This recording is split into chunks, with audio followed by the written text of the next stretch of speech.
Bueno, ¿qué les parece si continuamos? Que tenemos ya la recta final. ¿Cómo están ustedes, por cierto? ¿Cómo están de todo? ¿De temperatura, de ánimo, de aguante? ¿Sí? El ratico este, como decimos en Murcia y en Villena también, que yo soy de Villena.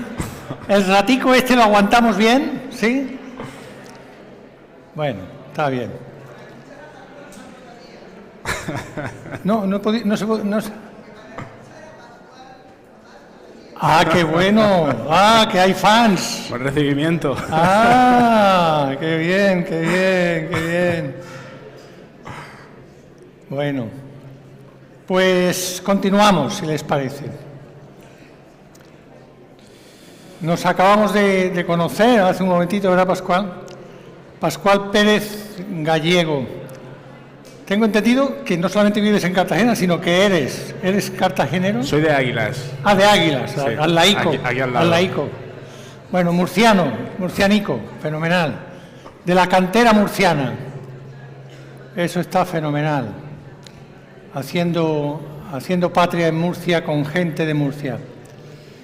Bueno, pues explicarles un poco. Pascual, que es arquitecto, es socio, a su vez también, de la Oficina de Innovación Cívica, que es una sociedad cooperativa. Me comentaba Pascual hace un momento que también están en Barcelona y están... En Tenerife. En Tenerife también.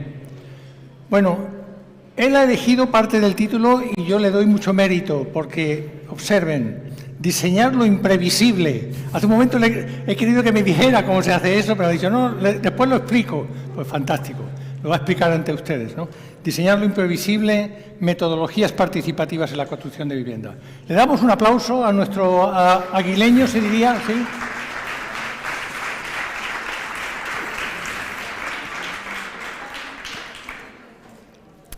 Vale, esto ya está. Bueno, muchas gracias. Lo primero, agradecer por la organización del evento, agradecer a Paqui, al Ayuntamiento de Murcia, a Ginés, a Victoria, a toda la Asociación de Murcia Cohousing. Me parece que es un programa súper completo, que hay un salto de escala súper importante en comparación con el evento de hace un año en el que también estuve, que se celebró aquí en Murcia. Y en ese sentido súper agradecido de que hayáis pensado que yo podía contribuir a ese programa. Así que muchas gracias por invitarme. Tengo además la extraña sensación, esta extraña sensación de jugar en casa. Como ha dicho, soy de aquí de Murcia, de Águilas, estudié en Cartagena, arquitectura, aunque he vivido los últimos años fuera, y después de haber visto y participado en este tipo de encuentros, pues en Madrid, en Barcelona, ver en un encuentro como este, aquí en Murcia, pues la verdad que es, como con esta ebullición, es bastante ilusionante. Vale, yo tengo la suerte de que no voy a hablar de dinero, así que entiendo que los ánimo para estar más calmados. Pero yo quería hablar hoy de tres cosas, de estas tres cosas. Por un lado quería hablar de qué es la casa, y he utilizado el término de casa intencionadamente y no el de vivienda, porque bueno, el término de casa encierra un imaginario, una serie de conceptos que también configuran y definen y acaban definiendo materialmente la vivienda, y que me parece interesante tratar de reflexionar un poquito sobre ello.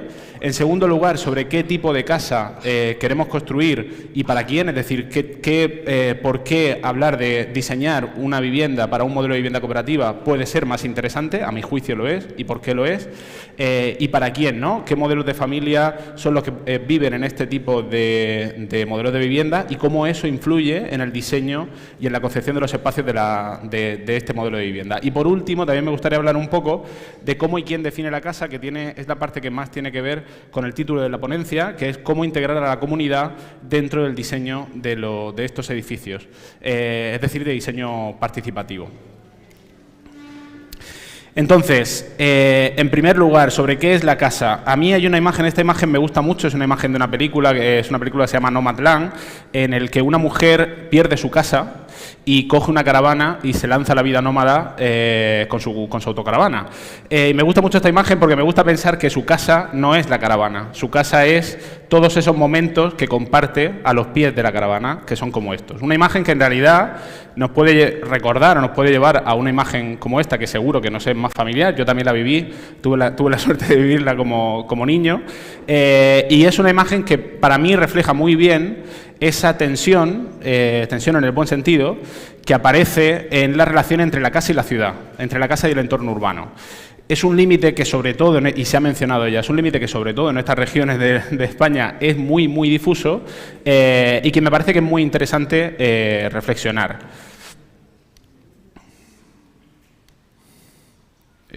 Se pasó. A ver. Entonces, esa tensión entre la casa y la ciudad es una tensión que se ha visto y se ha acrecentado de una forma muchísimo más durante el periodo de confinamiento y donde ahí fue muy importante cómo estuvieran definidos esos límites entre la casa y la ciudad. De repente eso tomó un protagonismo súper importante, ¿no? Si contábamos con ventanas más grandes o más pequeñas, si contábamos con balcones o no, si contábamos con terrazas o no, incluso la dimensión de la calle a la que daba nuestra fachada, de repente eran elementos que eran muy importantes en el diseño de nuestra vivienda. Y de hecho, aprovechamos o intentamos sacar partido de todos esos pequeños rincones para intentar vincularnos casi de una forma desesperada con lo público y tratar de vincular todos esos miedos y expectativas que estábamos sufriendo en ese momento con el resto de la gente y con la ciudad y sentirnos un poquito menos aislados. A partir de ahí me parece que es como más fácil entender el gran potencial que puede tener en ese sentido el modelo de vivienda cooperativa a la hora de configurar la ciudad. Es decir, una comunidad que ya parte de venir cohesionada, que ya cuenta con unos vínculos y con unas relaciones sociales construidas, que tiene la capacidad de presentarse ante el barrio mucho antes de que aparezca el edificio y que por tanto tiene la capacidad de empezar a tejer relaciones sociales con el barrio antes incluso de que aparezca el edificio. A partir de ahí me lleva a reflexionar sobre entender que todo modelo de acceso a la vivienda, ya no modelo, digamos, tipo edificatorio, sino que todo modelo de acceso a la vivienda, antes incluso que el edificio, ya tiene una repercusión directa y muy clara en cómo se configura la ciudad. Y, por tanto, en cómo se configura el modelo de sociedad, en qué tipo de relaciones sociales queremos construir. Además, es algo que también se ha dicho, ¿no? Actualmente, en los últimos días, vamos allí donde tenemos el trabajo y muchas veces cuando llegamos a esos entornos ya no es solo que no contemos con vínculos familiares o con vínculos sociales, sino que los paisajes urbanos que nos encontramos difícilmente favorecen que podamos construir esos vínculos sociales o nuevos vínculos sociales o nuevos vínculos familiares.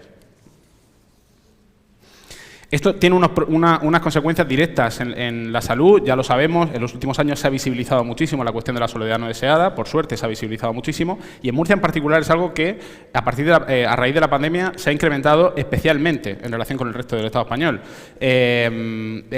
Según el último informe de exclusión social de Cáritas, los problemas de exclusión vinculados al ámbito social han crecido de un 0,7 a un 5,4, cuando en el resto de España se han mantenido en un 3%. Entonces, bueno, eso es algo que además tenemos que atender especialmente aquí en Murcia.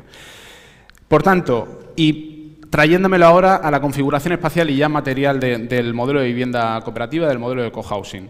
Me parece que a partir de aquí ya es como más fácil también ver que esta tensión que es totalmente inherente de cómo se configura la casa y de la ciudad, esta tensión que hay entre el espacio urbano, el entorno construido y el espacio, digamos, privado y la vivienda, ya no solo que el modelo de vivienda cooperativa lo asuma, sino que además construye en favor de ello y esto se ve reflejado en los espacios que configuran el entorno de la vivienda, donde ya no solamente pueden llegar a aparecer espacios comunitarios donde se fortalecen los vínculos sociales y las relaciones sociales, sino que pueden también aparecer espacios públicos donde se fortalezcan esas relaciones sociales o esos vínculos sociales con el resto de la ciudad. Y la idea con la que quiero cerrar en ese sentido es que para mí lo más potente del modelo de vivienda cooperativa, como arquitecto además, que tenemos una configuración de lo que significa hacer ciudad, que tiene que ver con tirar ladrillo, de repente eso se desarma y el cohousing me gusta pensarlo ya no solo como un modelo que plantea una idea de vivienda alternativa y una idea de vivienda innovadora, sino que nos está planteando también una forma distinta de configurar la ciudad y una forma distinta de pensar la ciudad. Y de alguna forma es un manifiesto vivo, como lo llamo aquí, o un manifiesto empírico que nos está ya dibujando la ciudad del futuro. Sobre la segunda parte, que tiene que ver ya con qué tipo de casa queremos construir específicamente y para quién estamos construyendo esas viviendas. Aquí he decidido jugármela un poco, porque una de las cosas que más se ha dicho estos días, ante muchas de las preguntas, es que depende. Y depende porque el modelo de cohousing hay tantos viviendas cooperativas como comunidades. Y esto se decide, y la clasificación que voy a hacer aquí, pido por favor que se coja con pinzas, porque me he lanzado un poco, pero creo que nos puede ayudar un poco a partir de aquí a entender lo que se va a contar después y nos puede ayudar un poco a entender también en qué baremo nos podemos estar moviendo, ¿no? Entonces, por un lado, las dos grandes familias que tenemos, porque clasificaciones también puede haber muchas, puede haber distintas en función de si es rural o es urbano, etcétera. Aquí he puesto como las dos principales que todos tenemos en el imaginario, en la cabeza, que son senior e intergeneracional. Suele ocurrir, o en muchos de los... Esto ya, repito, no es algo directo, ¿no? Pero suele ocurrir, o lo que más o menos se va viendo en los cohousing que se han ido construyendo en los últimos años aquí en España, es que el modelo de senior se puede o se suele desarrollar en entornos urbanos de una densidad más baja, ¿no? Con casas más bajitas y, por tanto, espacios más abiertos, y de repente, y el intergeneracional, sin embargo, se desarrolla en entornos urbanos pues, más consolidados con una densidad mayor. Esto pues, puede tener que ver con que las personas de menor edad están buscando estar más cerca de entornos pues, laborales, de trabajo, y a lo mejor las personas más mayores están buscando como espacios, digamos, de mayor tranquilidad, etcétera. Pero esto, evidentemente, tiene una serie también de repercusiones de cómo después se va a pensar la vivienda y cómo se va a configurar el edificio. En el caso de los cohousing, cuando se desarrollan en un entorno urbano, digamos, de una densidad más baja, pues aparecen bloques de vivienda, tenemos esta imagen, ¿no? Un poco de bloques de vivienda aislados, donde los espacios comunitarios pues, pueden aparecer en alguno de esos bloques o en el espacio interbloque. Y en el caso de los modelos de vivienda en entornos urbanos más consolidados de mayor densidad, pues los espacios comunitarios se integran dentro del propio edificio. Entonces, como dos ejemplos, ¿no? Como dos fotos que nos ayudan un poco a ilustrar eso, ¿no? Por un lado, el ejemplo de Travensol, que se ha mencionado en otras diapositivas, en Torremocha del Jarama, en Madrid, y por otro lado, el de La Balma, en Barcelona, en Cataluña, que es intergeneracional. Usos comunes, distribución de usos comunes. De nuevo, con pinzas, ¿vale? Pero se suele dar que en los modelos de cohousing senior hay una apuesta mayor por el uso comunitario. Incluso se llega a que por cada metro cuadrado de espacio de vivienda hay un metro cuadrado de uso comunitario. O sea, hay un 50% de usos comunitarios dentro del total de espacio construido. Esto tiene que ver pues, porque hay una necesidad mayor de contar con espacios de cuidado colectivo o hay una apuesta mayor de contar con espacios de cuidado colectivo y en algunos casos incluso se trata de integrar directamente como servicio pues, para gente que tiene un nivel de dependencia mayor, ¿no?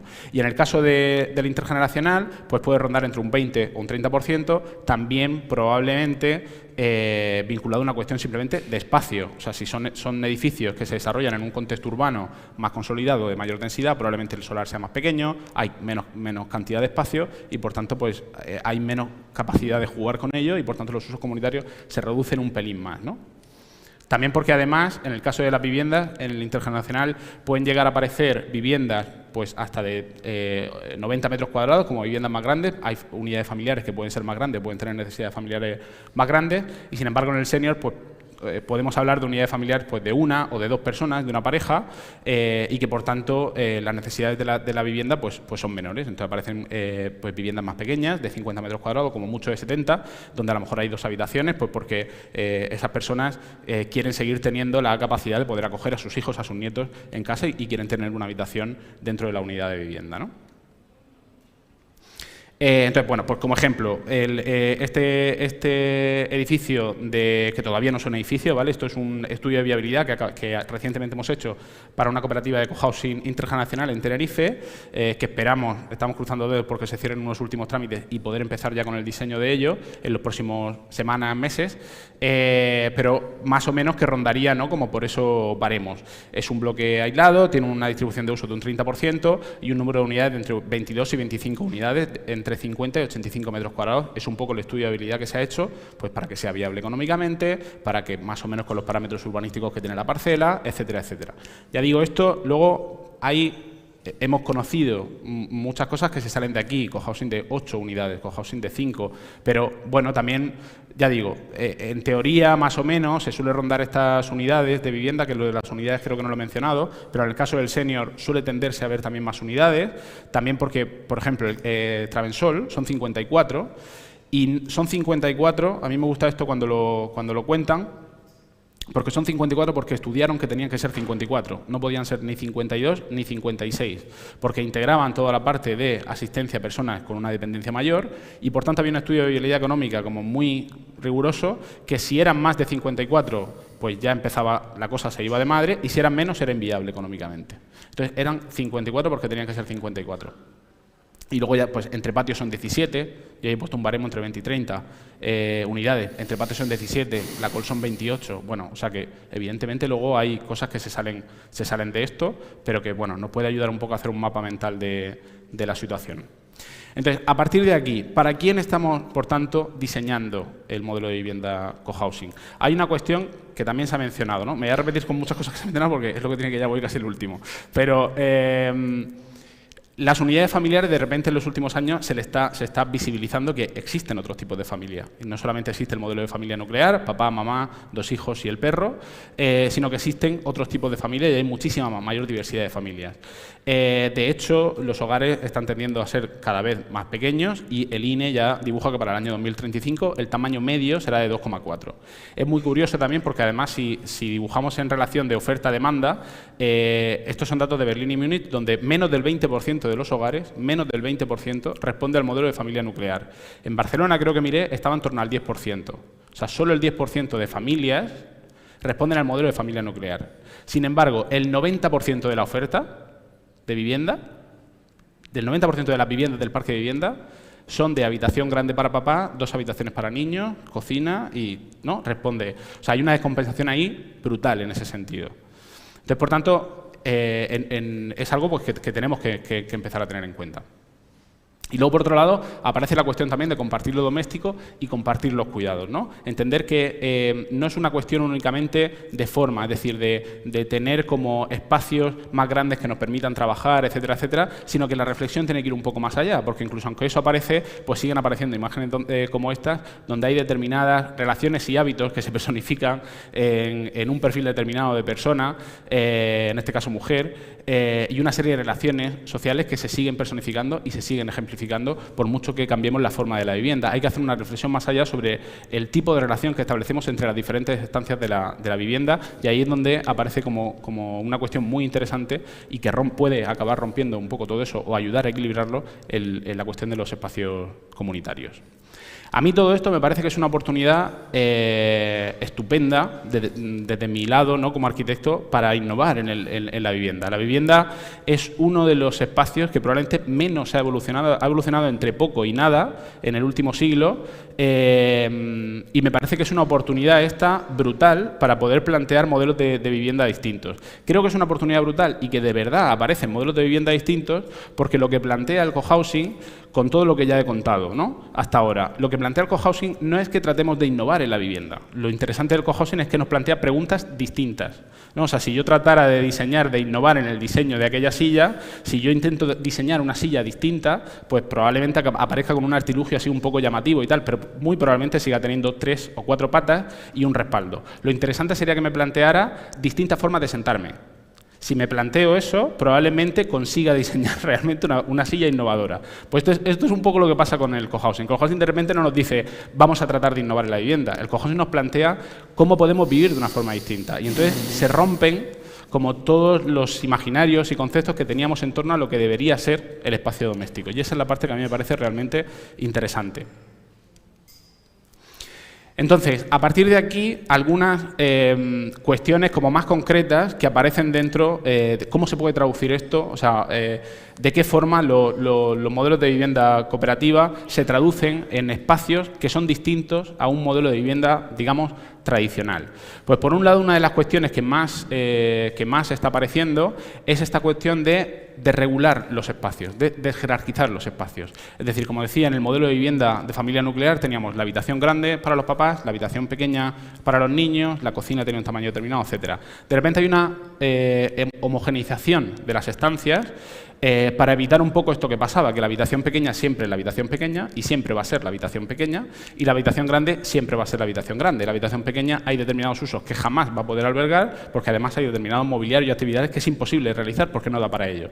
Si conseguimos equilibrar un poco el tamaño de las estancias, permitimos una flexibilidad mayor y podemos usar la vivienda de una forma distinta en función a cómo van evolucionando nuestras necesidades, que van a ser distintas las que son hoy a las que son dentro de 10 años o dentro de 15 años. Entonces, esto es algo, por ejemplo, que se ve, esta es la planta tipo del edificio de la Col de Barcelona, que se ha mencionado, donde se ve un poquito esta idea de regulación de las estancias, ¿no? Hay estancias más o menos similares, donde además se plantea una cosa interesante, y es que creo que no se ve muy claro, pero las particiones, las paredes que separan parte de los módulos, se pueden cerrar unas y abrir otras, de forma que de repente esta estancia de aquí, que ahora mismo es parte de la vivienda de la izquierda, en el día de mañana puede ser parte de la vivienda de la derecha, si así se necesita, ¿no? Esto es un esquema un poco que explica esta cuestión. Y luego hay propuestas, pues digamos, como más radicales, ¿no?, que han aparecido siguiendo esta línea, que de repente todas las estancias son estrictamente iguales, ¿no? Todas ellas. Simplemente como ejemplificar un poco de propuestas de vivienda colectiva. Estas son de vivienda colectiva, no son de vivienda cooperativa, pero nos ayudan un poco a dibujar hacia dónde está tendiendo, ¿no?, el diseño de los espacios, teniendo en cuenta todas estas nuevas preguntas que se nos están planteando sobre cómo podemos vivir de una forma distinta. Y aquí voy a permitir una pequeña licencia, porque creo que sí puede ayudar a contar una de las cuestiones, uno de los ejemplos. Es un proyecto que no es de vivienda, pero hay una parte que sí es residencial y que creo que nos puede ayudar a contar una cosa. Es una rehabilitación energética de un edificio en Torre Pacheco, aquí en Murcia, para convertirlo en un centro cultural. La cuestión es que hay una parte de residencia para artistas. Entonces, esta parte residencial nos parecía interesante porque el programa nos exigía que incluyéramos estas residencias para artistas, pero nos parecía que no tenía sentido que una residencia para artistas, un espacio dentro de que además estaba limitado, quedara vacío cuando no hubiera artistas residiendo allí. Entonces, lo que decidimos fue configurar estos espacios de residencias en esas dos bandas que señalaba, y no sé si se ve muy bien aquí, pero toda la parte que se ve en rojo es como un mueble que tiene baño y tiene una cama que puede desplegarse, ¿no? Entonces, ¿esto qué permite? Que esos espacios, que además tienen unas particiones que se pueden configurar, pues permite diferentes configuraciones. De repente una habitación puede ser una habitación compartida para 4 artistas, o pueden ser 3 habitaciones individuales, o pueden ser 3 salas de trabajo. O sea, de repente yo cierro la cama y yo ahí tengo una sala para trabajar o para estudiar con un baño. Y dentro de ese centro cultural se puede usar como sala de trabajo, como sala para una asociación o lo que sea. ¿Por qué cuento este ejemplo? Porque imaginemos que también en las casas, ¿por qué no? Lo que hoy es una vivienda, a lo mejor el día de mañana no necesitamos que sea una vivienda. A lo mejor el día de mañana necesitamos juntar 3 viviendas y tener un coworking. O a lo mejor el día de mañana, como decíamos en el caso de la vivienda de Co-Housing Senior, donde en muchas ocasiones queremos tener espacio para acoger a nuestros nietos, para acoger a nuestros hijos o hijas, ¿por qué no tener una casa, una unidad familiar dentro del edificio, o una o dos o varias, que sean un pelín más pequeñas, que es como un espacio para visitas compartido? Y que mientras que no haya visitas, pues se usa como otro espacio, se usa como gimnasio, o se usa como sala de trabajo, o se usa como lo que sea, ¿no? O sea, que este tipo de cosas como que me parece interesante, que cada vez más creo que las vamos a tener que pensar. Y luego la segunda cuestión, que tiene que ver con cómo integrar lo comunitario. Y esta nos parece, en la oficina llevamos un tiempo como dándole vueltas porque nos parece especialmente interesante. O sea, creo que aquí todavía hay mucho recorrido, al menos desde nuestro punto de vista de la disciplina de arquitectura, mucho recorrido por trazar, ¿no? Porque hasta ahora, por lo general, de alguna forma lo que vemos que se plantea, y es natural porque es la respuesta más inmediata, es que tenemos unas viviendas a las que se les agrega una serie de usos comunes. Pero claro, si de repente la vivienda la seguimos haciendo como siempre, pues nos parece que ahí todavía puede haber algo más interesante, ¿no? Que es decir, cómo integrar lo comunitario también modifica los espacios de vivienda. De qué forma la vivienda puede ser distinta cuando de repente le agregas una cosa que es nueva, ¿no? Que no lo consideremos como una capa que se añade, sino que lo mezclemos todo, ¿no? Y hagamos un modelo de vivienda que sea radicalmente distinto. Porque allí hay preguntas que pueden salir como a nosotros nos parecen muy interesantes, ¿no? Y Rubén, creo que con uno de los ejemplos ha lanzado una pregunta bastante similar a esta, ¿no? Que era ¿qué actividades qué actividades decidimos dejar para la intimidad y cuáles permitimos que se desarrollen en común? Es decir, por ejemplo, y voy a volver rápidamente a esta imagen. pues es muy distinto si hay determinadas actividades de cuidado, si las decidimos posibilitar en lo común, así las decidimos que se hagan en la intimidad. Probablemente esta escena sería pues bastante distinta, esta y otras, ¿no? Entonces, tomar ese tipo de decisiones y la traducción que eso puede tener en el espacio habitado, en el espacio construido, pues creemos que puede ser muy, al final, trascendental y muy importante en la forma en la que tengamos de vivir. Y para hablar un poquito de eso, voy a mostrar otro ejemplo. Aquí. Este es un edificio de vivienda que aprovechamos un contexto más académico, más teórico, para intentar poner en práctica un poco esto. Pudieron trabajar con un poquito más de flexibilidad en ese sentido y aprovechamos como para tratar de desarrollar más profundamente esta idea de cómo lo comunitario puede modificar la vivienda. En el que se desarrollaba, aquí también como que se recogen algunas de las ideas que comentaba al principio, ¿no? Se planteaba un tipo edificatorio y un tipo de vivienda que permitía que se replicase en el resto del centro urbano, de forma que, por la configuración que tenían esas manzanas, de contar con unos patios de manzana, de forma que si se iba replicando eso, podíamos redensificar, es decir, aumentar la densidad y continuar como una inercia de construcción de ciudad compacta, más sostenible por muchas cuestiones, no voy a entrar ahí ahora, al tiempo que se iba recuperando espacio público para la ciudad, al tiempo que estos patios de manzana se convertían en espacio público para la ciudad.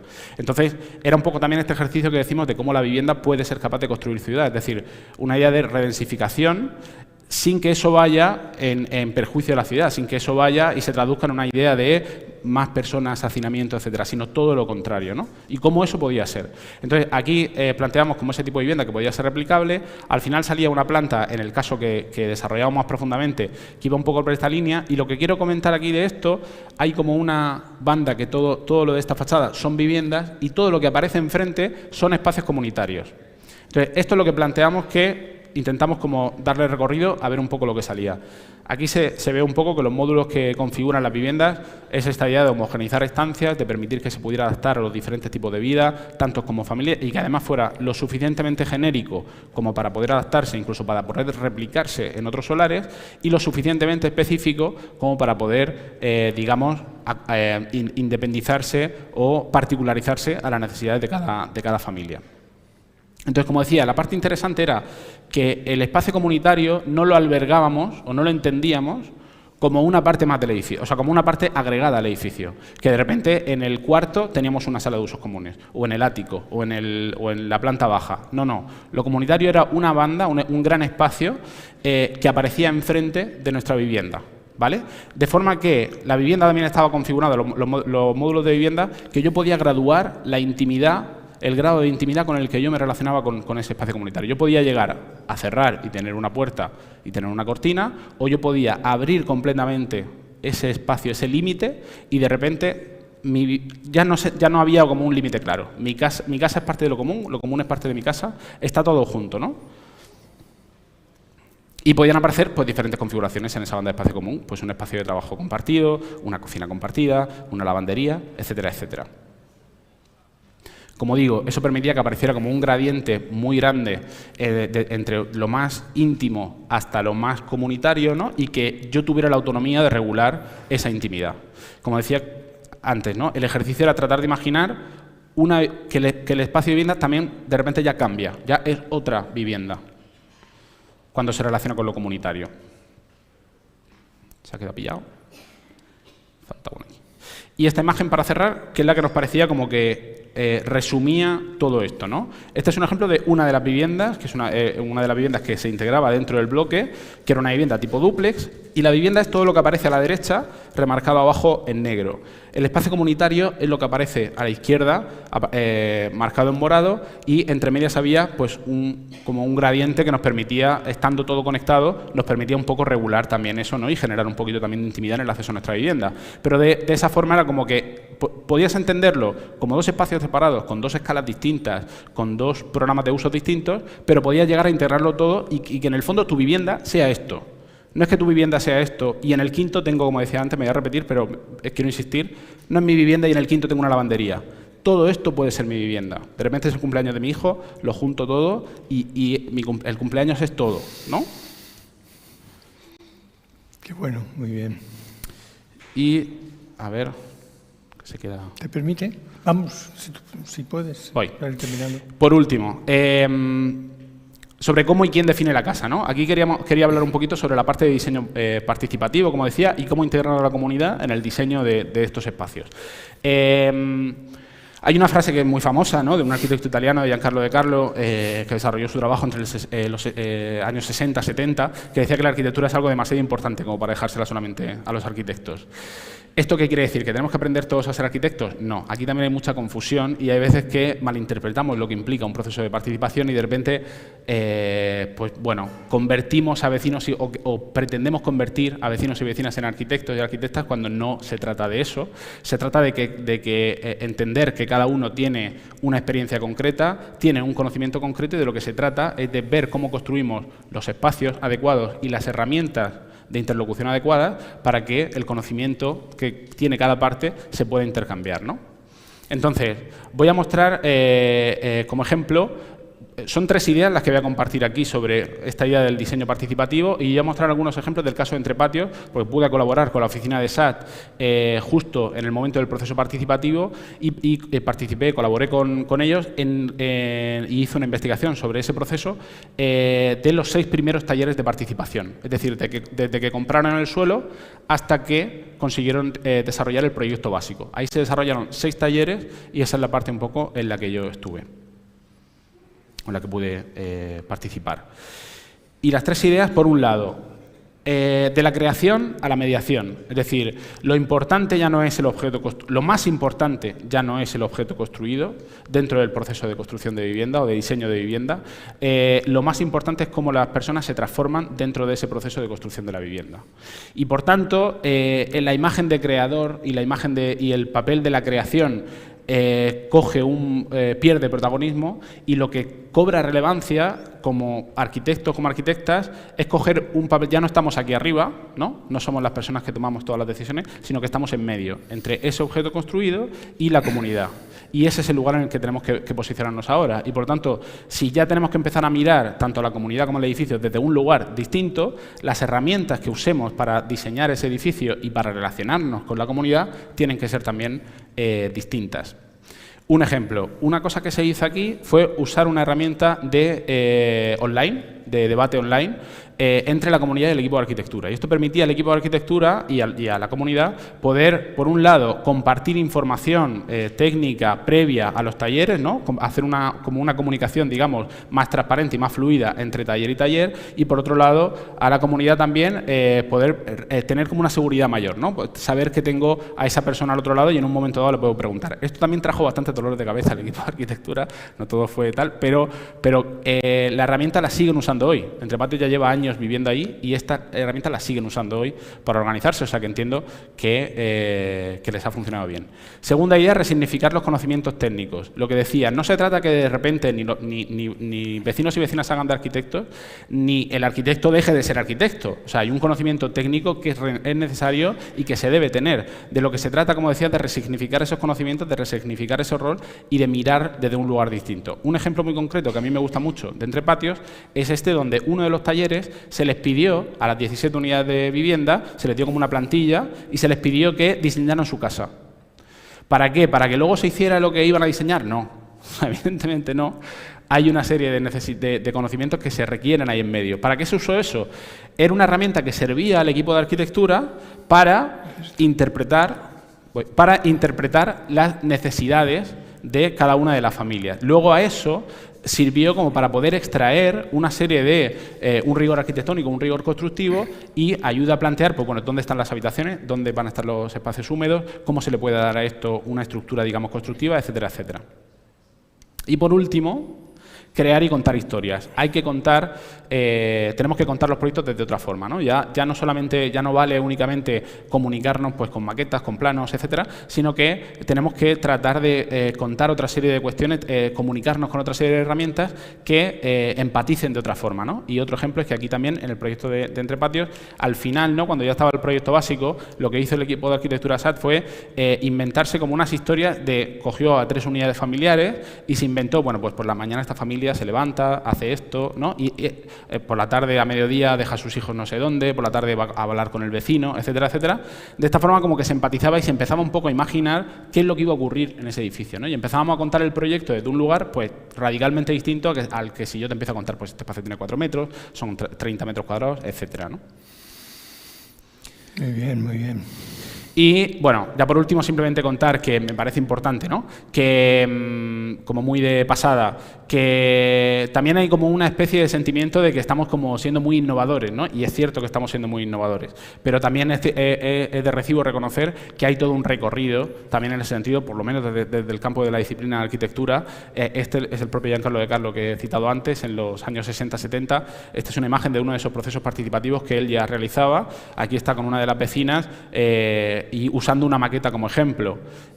Incluso mucho antes, en 1915, en Estados Unidos también, Alice Constance Austin con una maqueta y con esos vecinos, y luego ya eso nos lleva a imágenes que tenemos todos mucho más reconocidas, de Charles Duret, de nuevo con una maqueta y con uno de esos vecinos, o de Cristina Gamboa de la Colle con una maqueta y con esos vecinos en el año 2017-2018. Una última frase que a mí me gusta mucho: el cohousing se define de forma empírica, de Javier del Monte de Jubilares, por lo que decía que todas las clasificaciones que he hecho las cojáis con pinzas, porque esto es lo importante, ¿no? Cada comunidad decide cómo quiere vivir, y esas preguntas que plantea la comunidad sobre cómo vivir de una forma distinta es lo que hace que esto sea interesante y enriquecedor. Y nada más, cierro con esta imagen y con esa cita. Un aplauso para un magnífico representante de la arquitectura murciana. Magnífico. Bueno, si les parece bien, una o dos preguntas, porque vamos con el tiempo muy justo. 1, 2, 3, sí. ¿Quiere, por favor? Usted te ha levantado primero la mano. Estas 3 preguntas, así nos permite pasar, que nos quedan 2 ponentes y la persona que finalice. Hola, buenas tardes y gracias por tu concreción. Cuando nos juntamos un grupo de gente para hacer un cohousing, tenemos como 3 conceptos claros. Tenemos una concienciación y una ilusión en lo social grande, una concienciación e ilusión en lo medioambiental grande y un pragmatismo y una limitación en lo económico. Sí. Desde ese punto de vista, a la hora de afrontarlo, ¿qué puede ser en lo económico más rentable? ¿Irte a algo que ya esté construido, porque hay muchos bloques construidos, viviendas construidas y demás, o empezar de cero? Aquí yo sí me voy a agarrar al comodín del depende. Porque es que es verdad que no se puede dar. O sea, sí es cierto que se suele hablar de esta... O sea, si tuviéramos que decir un único número, a mí el que me viene ronda las 30 unidades, 20, 30 unidades. Es el que a mí me viene, ¿vale? Viendo un poco ejemplo de otros cohousing que se han hecho. Y de hecho, por ejemplo, en el estudio de viabilidad que hemos hecho en Tenerife, para que sea viable, las unidades de vivienda que salen son 22, 25. O sea que más o menos puede rondar por ahí. Pero claro, luego ya, a partir de ahí, pueden surgir un montón de... Te ponía el ejemplo de Travensol. En su estudio de viabilidad, con el modelo que ellos querían construir, necesitaban ser 54, porque el modelo era distinto. Y, por tanto, si el modelo es distinto, la viabilidad es distinta. En el caso de Tenerife, nos están saliendo 25 viviendas. O sea, es la mitad. Entonces, ¿hay alguna que esté mal? Pues no. Luego aparecen otros casos donde hay 8 y será viable, probablemente. Luego, sobre el caso de la rehabilitación, es un tema que a mí me parece muy interesante porque lo ha mencionado también Juan Garibi, que hay poco. Ayer justo lo hablaba con Nacho. Nacho, que también expuso junto con Jorge Toledo, desde Tangente me contaba que están desarrollando un proyecto para rehabilitar 3 edificios y convertirlos en vivienda cooperativa. Y es verdad que no hay mucho. Es cierto que como añade una complejidad extra, que es que ya cuentas como con un edificio que no está pensado para albergar. Ya hemos visto que las necesidades del espacio varían bastante. Entonces ya hay una limitación mayor. De hecho, muy probablemente no puedas tener tanto espacio comunitario. Ayer veíamos también a, creo que era Elena, ¿no?, de Valencia, que mencionaba que en la propia normativa, el mínimo que han puesto de usos comunitarios para que se considere vivienda cooperativa, en casos generales es del 15, sin embargo en rehabilitación lo han bajado al 10, porque entienden que en rehabilitación va a haber una limitación mayor y probablemente no puedas tener tanto espacio comunitario. Entonces, bueno. Muy bien, muy bien. Una segunda persona, sí, por favor. Hola, buenas tardes. Usted. Soy María Luisa. En primer lugar, felicitarte por tu exposición, por la concreción y de tus proyectos, pero quiero hacer hincapié en la parte humana, porque aunque no queramos ser una carga para nuestros hijos ni para nadie, pero el que haya una segunda habitación es alguna forma también de no desarraigarnos de la familia, que si alguna vez queremos que o se tiene que quedar un hijo, un nieto o alguien, que sigamos manteniendo esos lazos, no es que nos vamos a un apartamento, a un resort, a vivir con nuestros amigos. Entonces te quiero felicitar porque me ha encantado tu proyecto y espero que nos volvamos a ver. Muy bien, fantástico. Muchas gracias, María Luisa. ¿Quiere intervenir como última persona que pregunta? La tenemos aquí.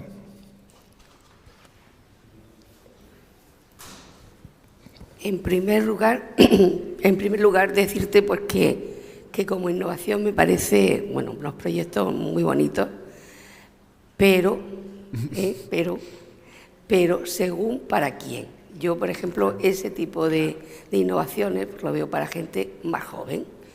Estamos hablando de gente más mayor, por lo menos yo tengo más edad, y pienso en la parte que nos corresponde como mayores, que lógicamente terminamos siendo dependientes en más o menos medida, ojalá, oye, y salgamos todos por la puerta, vamos, que lleguemos hasta el final como estamos. Pero desgraciadamente no es así. Hay personas que ya, incluso más jóvenes, ya tienen una discapacidad. Claro. Y lo digo porque, bueno, ya sabéis que soy de CEON y yo sé que hay unas características que exige la ley, además, para las viviendas de personas con discapacidad.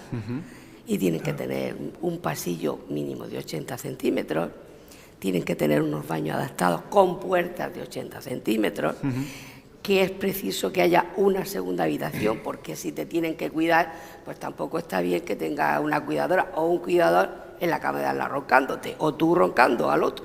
Sí. Quiero decir que, bueno, me parece muy bien, muy bonito todo. Ojalá yo tuviera unos cuantos años menos, que probablemente te compraría una de esas.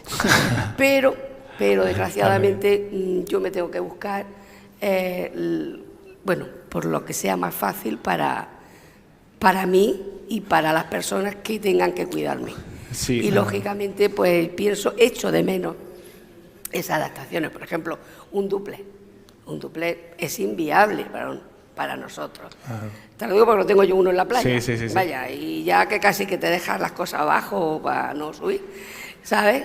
Y bueno, en fin, pero bueno, enhorabuena. A ver qué nos puede aportar Pascual. Sí, bueno, ahí la última cita, ¿no?, que ponía de Javier del Monte, que el cohousing se define de forma empírica.